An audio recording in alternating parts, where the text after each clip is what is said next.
YouTube. Welcome to what is, I suppose, part 7 of the Book of Five Rings review. We're going to up the frequency on the literature review, so there's going to be an episode every single Tuesday because the Agakure that I'm starting to write scripts about and I'm starting to analyze more and more is going to take us a lot of episodes, and there are other books that I'm excited to get to. I want to talk about Stoicism, I want to discuss Nietzsche. There are many things I want to get to, and because I analyze the books in such details, it takes some time, right? So I don't want to have to wait 2022 to get to certain books, so it's going to be a weekly installment for the time being. So the last time in the Book of Five Rings, we discussed injecting your spirit into things. We discussed crossing at a ford, all of those notions that Musashi shared with us. And now we're going to keep going, and we're still in the Fire book, we're still discussing strategies. So I am still skipping a lot of things that if you buy the book yourself and you write and you read, you will discover. I'm not spoiling them for you, but they are not relevant enough in terms of fitness and self-development for me to discuss here. So we're going to go straight into the next page, where Musashi starts by saying, "The voice is a thing of life. We shout against fires and so on, against the wind and the waves. The voice shows energy."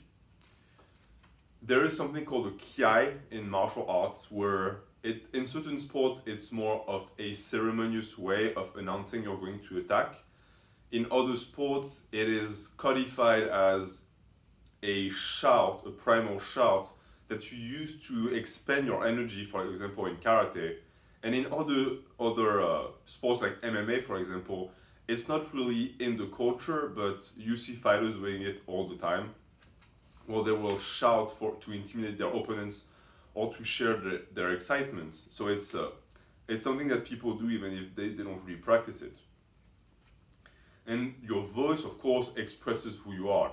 We tend to trust people based on their words, but we don't really realize that the way the words are being pronounced, the tone of the voice, how high or low the voice is, all of those things give us good indications about the state of mind of the person and whether or not we're going to actually put our trust in them. You can also tell if someone is scared based on their voice, if they're feeling confident or not, if they're lying to you. All of these things are carried by this thing that we call language, but more importantly by the platform of the language, which is your physical voice, right? It's the vibration of the air that produces the sounds that we codified into a language so that it carries meaning. We shout against fires and so on. We shout against the wind, against the waves. Why would you shout against those things? Those are elemental beings, right? It's fire. Why would it have an influence? Well, you could believe that you are projecting your energy towards something that is basically pure energy, right? Fire consumes things, uses their energy to produce heat, and then when there is no more energy to use, it disappears. Water is just a mass of matter moving around because of its energy. It's the same for the wind. We cannot see the wind, it doesn't mean it doesn't exist, and the wind can knock you down. It has an energy of its own. So you can think that the energy that your voice produces is going to have an impact on those things.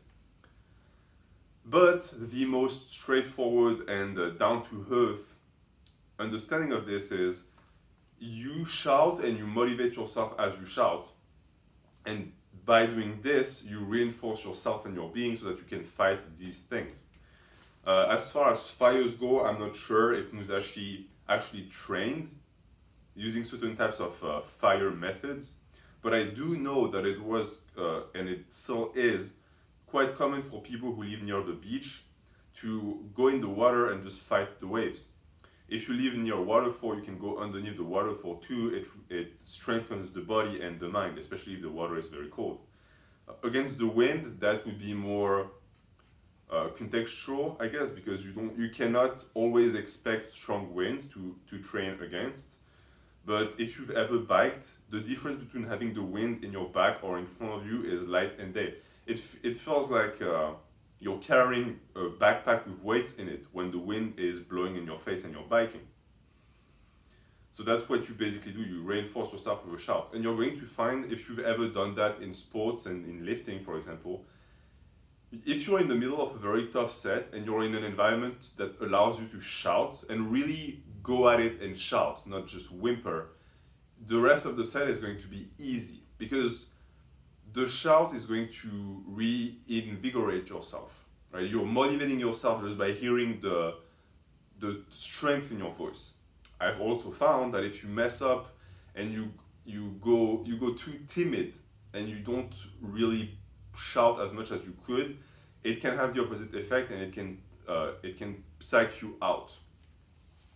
He finishes by saying that the voice shows energy in life. Of course, if you have a presentation to do at your job or if you introduce yourself to people, if you're trying to make a good impression, your voice is going to carry your spirit. And as I said in the start of this paragraph, it's super important because as humans, you could argue that there's a biological aspect of that where men are going to respect guys with lower voices, and you could say that it's because it's a sign of high test. But there's also the fact that culturally speaking, we develop certain capacities to understand people in social environments, and so we're really good at reading people and the sound of their voice.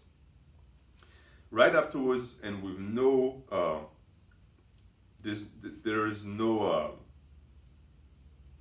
I forgot the term of that, but right after that paragraph with no introduction, he says, in large-scale strategy, at the start of battle, we shout as loudly as possible. During the fight, the voice is low-pitched, shouting out as we attack. After the contest, we shout in the wake of our victory. These are the three shouts. So you shout at the start to psych yourself up and to scare the enemy. During the fight, the voice is low-pitched and you shout only as you attack. After it, you shout because you are the victor. So if you were to compare that to, for example, lifting and a set, before the set, you scream to hype yourself up. After each rep, you scream, and then when you're done, you scream again. If you go to a commercial gym, they will kick you out for doing that. If you have your home gym, you will be able to do that as much as you want. Pay attention to the fact that screaming takes energy, and I'm not just talking about calories. It is also, in my opinion, something that is tiring mentally. It takes some mental stamina. And it also, because it boosts your adrenaline levels, it is something that can lead to you feeling depleted, sort of like it would if one were to drink too much coffee. So pay attention to that. Don't abuse the shouts, only use them when necessary. Of course, when you are in a situation of life and death like a battle, you're not going to think about things like this because who cares about being depleted mentally as long as you survive, right? The mountain sea change. This one is very interesting.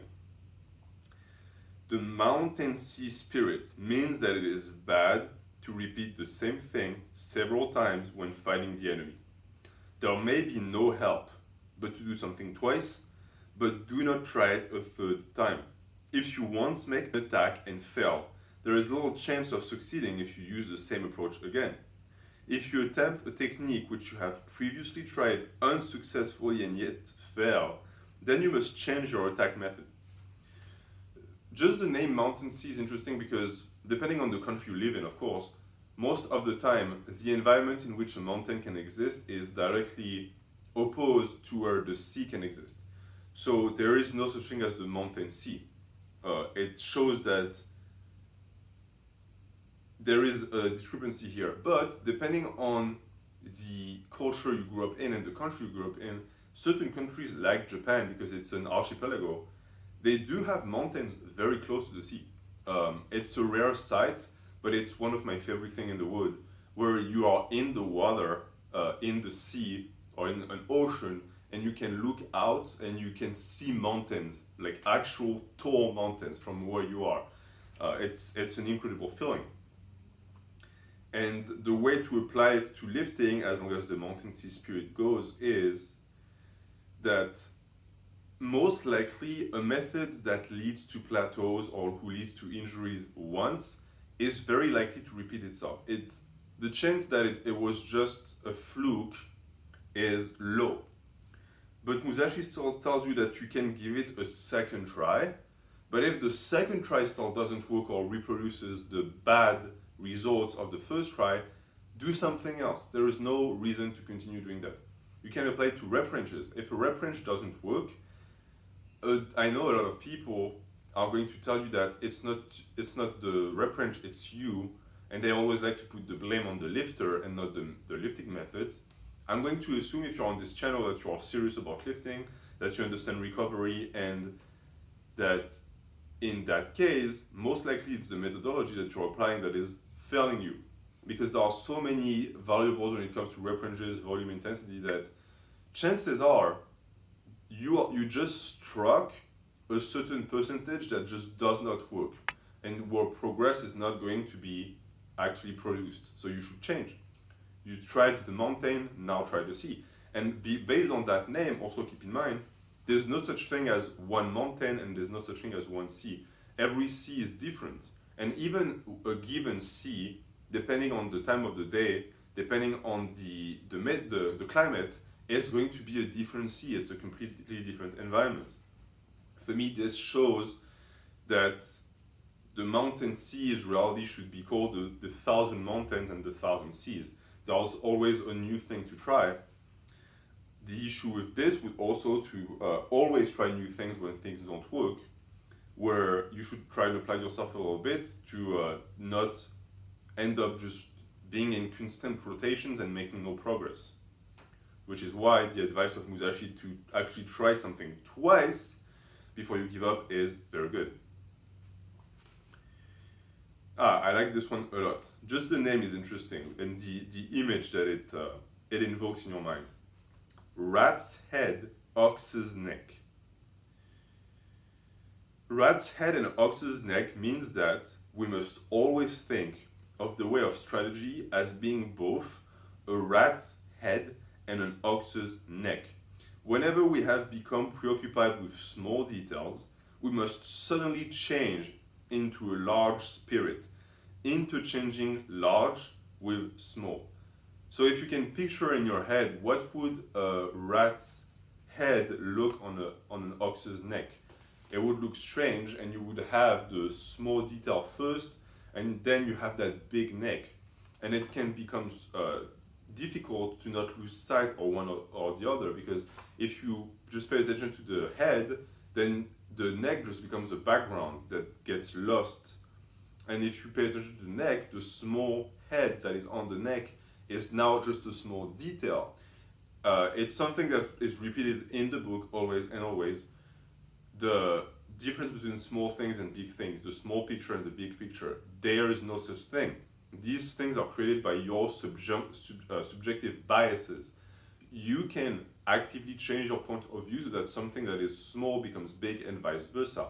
I explained that in the past, but I think that the rat's head and the ox's neck give a very good idea of a metaphor you can picture in your head to make that clearer. So when you're preoccupied with the small detail, try and look at the small detail as part of the big picture so that you attain the large spirit and vice versa. Musashi says there are various kinds of spirit involved in letting go of the hilt, in the strategy called Let Go of the Hilt. There is the spirit of winning without a sword. There is also the spirit of holding the long sword but not winning. The various methods cannot be expressed in writing. You must train well. Very obscure, very cryptic again. What does that mean? What is to let go of the hilt? And what is winning without a sword? For me, it's the idea that just because you have a sword does not mean that the sword can become the tool of victory. And just because you don't have a soul doesn't mean that your body cannot now become the tool of victory. For us bodybuilders, it means to me that you need to let go of the potential accessories and outside things that you develop your body with, in the sense that just if they were not to exist, you would still retain the ability to move the body and to develop the body. And just because they exist does not mean that you have the ability to develop the body. Just because you have a squat rack and a bar doesn't mean that you now have the means to develop your legs. Just because you don't have a squat rack and a bar doesn't mean that you lose the ability to develop the legs. This development and the constant challenge and the constant quest towards size and just muscular and spiritual development is within you. Things outside of you can be used, but even if they're not there, the spirit is still in you. It's not in the things. And that is something that, on a broader term, can be applied to the idea of minimalism, which rejects the idea of materialism.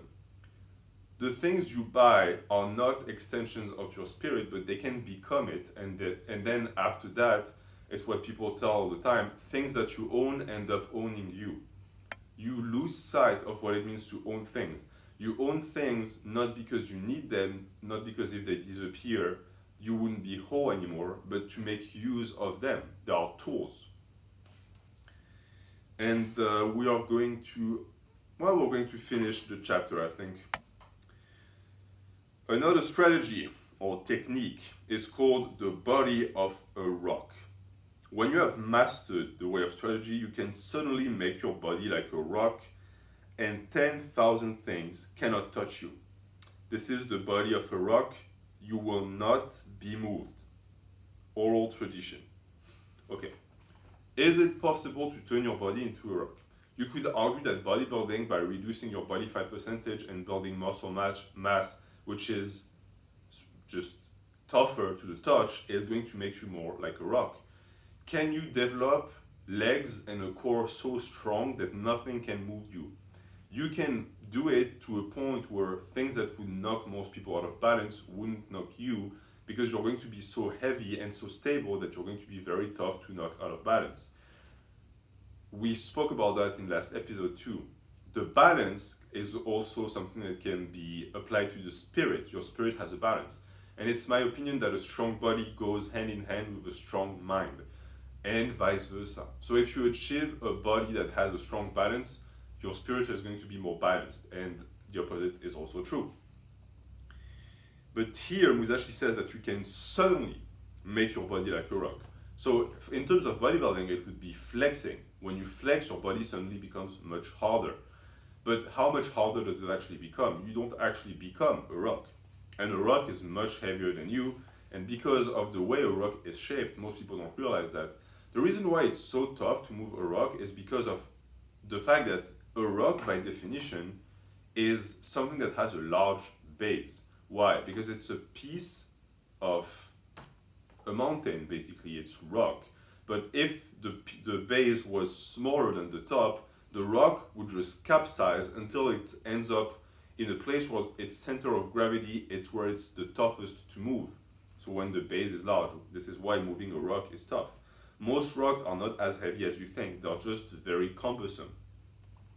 But for us, we don't have the ability to do that. For a human, the best we could do is just to lay flat on the ground so that we have more surface area and we're very tough to move. But I don't really see the point of doing that. So that's why, in my opinion, what Musashi says here is more in a spiritual manner, that you can make yourself like a rock and 10,000 things cannot touch you. This is the body of a rock. Because as I said, Musashi sort of applies the same logic I have, which I got from him, to be honest, where the strength of the body and the spirit are correlated. And if you get sick, your spirit gets sick and vice versa. So you can actually have an influence on both if you can master both. So with a very strong trained body comes a very strong trained mind that is going to be like a rock, and things cannot touch you. You will not be moved. You will not be moved is sort of like a mantra. It doesn't mean to be inflexible or intolerant, but it does mean that you get to decide if you move, and you also have the ability to not let yourself be influenced. Because when you say someone moved us, what it really means is they injected their emotions or the emotions they wanted us to feel into something. It can be a gorgeous piece of classical music that is moving you to tears. That's a good way to be moved. But you can also be moved by certain people who are malicious, who are going to use your emotions to manipulate you the way they want. If you have a spirit like a rock, you will be able to decide if you want to be moved or not, because you told yourself, I will not be moved. He precises oral tradition because I think there is more to that. The transformation of the body like a chunk of rock is something that is can be found in a lot of martial arts, especially from the Far East. And we have two techniques left in the firebox that I think are interesting. Oh no, actually it's the conclusion of the book. This book, Musashi says, is a spiritual guide for the man who wishes to learn the way. He says that my heart has been inclined to the way of strategy from my youth onwards. I have devoted myself to training my hand, tempering my body, and attaining the many spiritual attitudes of sword fencing. If we watch men of other schools discussing theory and concentrating on techniques with the hands, even though they seem skillful to watch, they have not the slightest true spirit. So here it's sort of an explanation of the fire book, why he wrote it. He says he started thinking about things like this ever since he was a kid, ever since he started fighting. And it's something that I think everyone can relate, but not everyone can fully reflect on. Because for me, for example, I've been lifting for 10 years. It took me a long time to finally try and conceptualize and intellectualize all of the concepts that I was applying every day in my training. And I think when Musashi talks about other schools who are very skillful but don't have the true spirit, he refers to people who do the opposite. People who, for the most part, got knowledge from someone else, but never really applied it. So they took the way, but in reverse. Instead of practicing, getting first-hand experience, and then letting that mature, and then sharing it with people, they started by having a mature spirit injected into them when they don't have the level to practice it yet.